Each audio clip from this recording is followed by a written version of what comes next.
J'espère que vous allez bien, j'espère que vous vous portez bien. Salam alaikum. Ça doit être un événement, bon, je dirais pas un événement, un incident, voilà, plutôt. Un incident, haditha, salat, fait ce mois de juillet, Shahr juillet, un incident qui a eu lieu, qui s'est déroulé, qui s'est produit en ce mois de juillet, assez grave, entre les services de sécurité en Algérie. Et un incident, il est symptomatique de cette guerre des services qui a affaibli notre pays, au moment où nous avons besoin d'avoir un État qui impose la cohésion, qui est caractérisé par la cohésion, par la cohérence dans son fonctionnement. Il y a des problèmes d'unité au sein des autorités algériennes, notamment dans les appareils sécuritaires du pays, est très très grave. Parce que l'Algérie n'est pas n'importe quel pays à travers le monde. Nous sommes un pays je dirais qu'aujourd'hui, nous sommes le pays le plus menacé au monde. Voilà, ni le système, ni les opposants. Parce que les opposants, ça conforte le langage du régime. Le régime, tu exagères, tu es en train de semer la panique. Non. Avant, il y avait l'Iran qui était entouré de conflits régionaux et locaux. L'Iran a fait la paix depuis fin mars 2023 avec l'Arabie Saoudite, c'est son adversaire direct. Et qui était l'État qui finançait tous les mouvements anti-iraniens dans la région, que ce soit au Yémen, au Bahreïn, ou au Liban, ou là en Syrie. Aujourd'hui, l'Iran n'est pas en insécurité comme l'Algérie. L'Algérie est en guerre. Sauf pour l'Algérie, l'environnement est géopolitique. On est en guerre contre notre voisin direct, le Maroc. Pas de relations diplomatiques, guerre diplomatique et froide, exercice militaire, course à l'armement. Nous sommes pratiquement au bord d'une guerre non déclarée, il reste juste les affrontements militaires. La situation grave qui est au Sahel, le Niger coup d'État, le Mali, groupe armé terroriste qui domine tout le nord du pays avec une instabilité politique et une junte militaire qui a du mal à stabiliser le pays. Une Libye ravagée par la guerre civile depuis 2011 et depuis 2020, un accord de paix mais qui reste très fragile avec des possibilités, des risques de reprise d'affrontement très rapide, absence d'élection présidentielle, absence d'un État fort, pays divisé en deux et qui est devenu le terrain de jeu des ingérences étrangères. Une Tunisie en faillite et très fragile, avec une situation politique encore plus catastrophique, avec un président de plus en plus impopulaire et une division de l'opposition, et un affrontement de plus en plus musclé entre l'opposition islamiste et le régime, le président Kais Saïed. Sans parler du contexte international de la guerre en Ukraine, sans les problèmes que nous avons diplomatiques avec nous sommes en rupture diplomatique avec l'Espagne qui dirige en ce moment l'Union européenne, les problèmes récurrents avec la France, les problèmes récurrents avec les États-Unis d'Amérique, nous sommes le pays le plus menacé en ce moment. À travers nos frontières directes et à travers l'environnement géopolitique international dans lequel nous évoluons.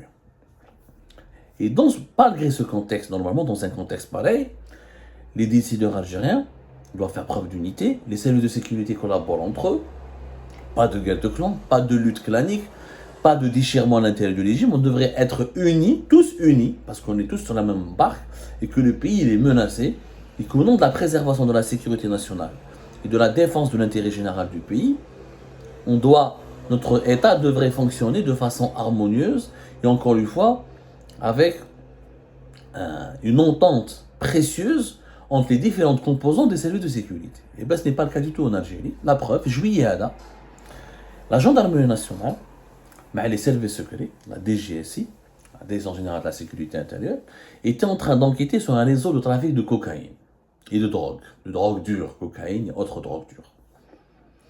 Ils étaient en train de pister ce réseau.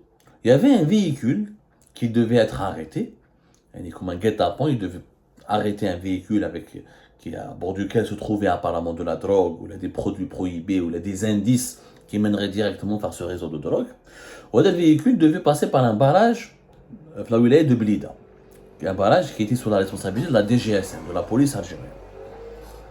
La gendarmerie et la DGSN ont demandé donc aux policiers en charge de ce barrage d'arrêter ce véhicule, de l'immobiliser, et d'attendre l'arrivée des gendarmes ou des enquêteurs de la DGSI pour prendre le relais et continuer l'enquête. La police, ils ont refusé d'obéir aux instructions. Ils ont refusé de collaborer.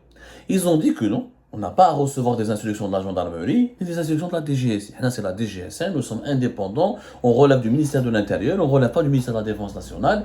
C'est notre patron direct, Farid Zedine Bencher, qui nous donne des instructions. Là, c'est le chef de sûreté de la wilaya, le chef de sûreté de la DGSN de la wilaya de Blida. Mais à part ces gens-là, nous, on ne collabore pas et on ne travaille pas avec vous et on ne subit pas vos instructions. Et on ne suit pas vos instructions. Bouche.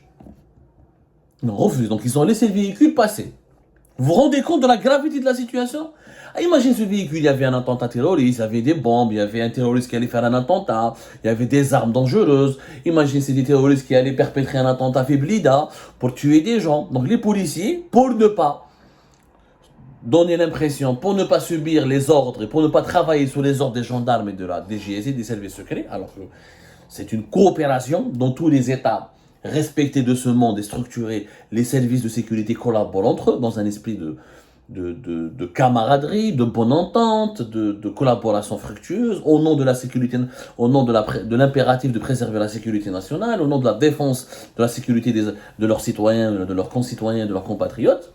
حنا خلاوها يجوز طوموبيل هذيك صارت من بعد كارثه كبيره. Les gendarmes, les services secrets ont procédé à des arrestations. Ils ont arrêté l'ensemble des policiers qui étaient mobilisés au niveau de ce barrage de sécurité, de barrage de contrôle, Blida. Ils ont été interpellés ou ils ont été placés en garde à vue. Parce que ils ont désobéi aux ordres, ils ont laissé passer un véhicule suspect appartenant à des trafiquants de drogue, ils ont refusé de coopérer, ils ont, du point de vue des gendarmes et des services secrets, ces policiers comme s'ils étaient complices. مع les trafiquants de drogue هذا رفدوهم garde à vue ومن بعد داوهم وين tribunal militaire de Blida.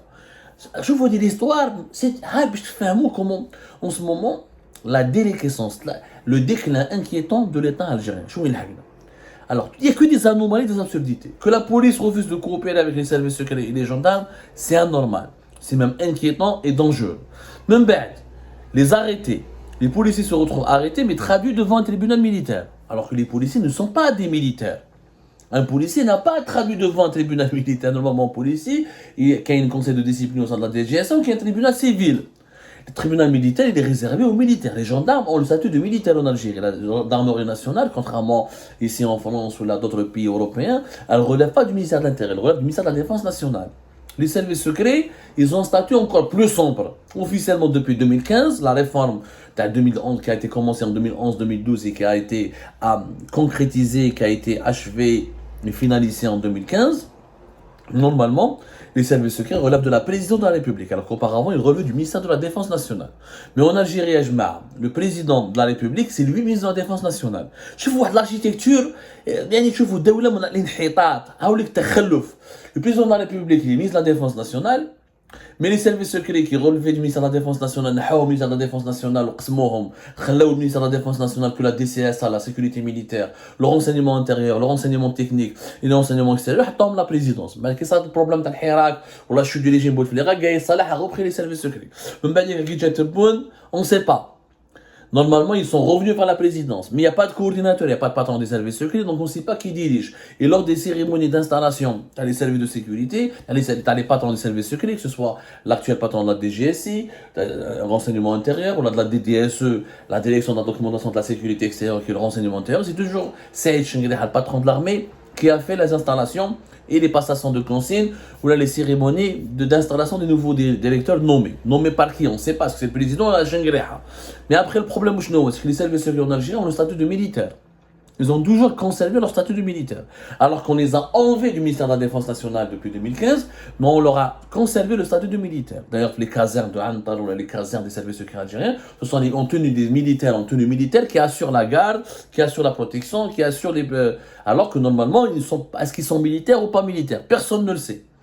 Alors que l'esprit initial de la réforme qui avait été menée par à l'époque de Bouteflika à partir de 2011-2012 était justement de transformer les services secrets algériens comme la CIA, comme le MI5 en un service civil qui travaille avec l'armée mais qui ne dépend pas de l'armée, mais qui dépendait parce que c'est de l'intelligence, c'est du renseignement. Le renseignement et le militaire, c'est deux choses différentes. Il y a le renseignement militaire, mais le renseignement intérieur, extérieur, technique et le renseignement économique et tout ça, ça n'a rien à voir avec les activités militaires. قعدت مخبطه مشربكه. والحكايه هذه illustre l'absence de bon sens dans la gestion du pays.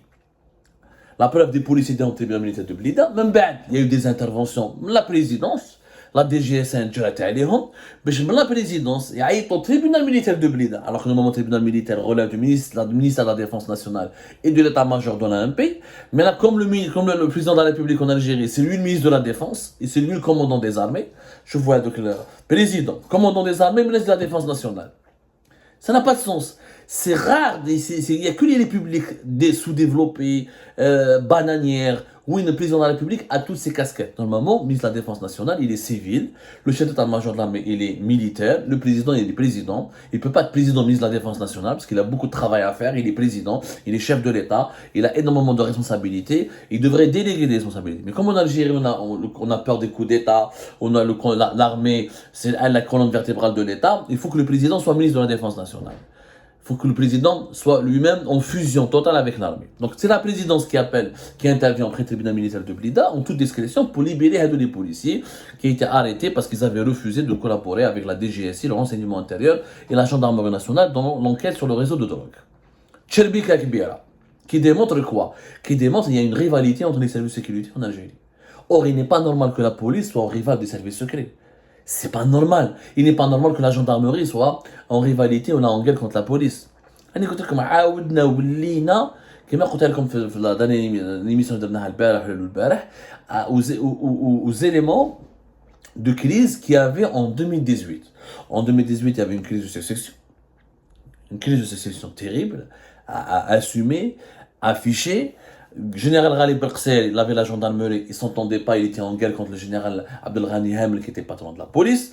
Belkcel كان مع القايد صالح, الهامل كان مع جماعة بوتفليقة. Béchir Tartak, كان les services secrets, mais il fait مع القايد صالح, donc Belkcel était contre lui. Donc gendarmerie, en enseignement militaire contre l'enseignement, contre les services secrets et la police, qu'on a la même configuration qui a mené ensuite vers la crise de succession d'Abdelaziz Bouteflika et qui a mené vers la crise politique enclenchée par le Hirak en février 2019.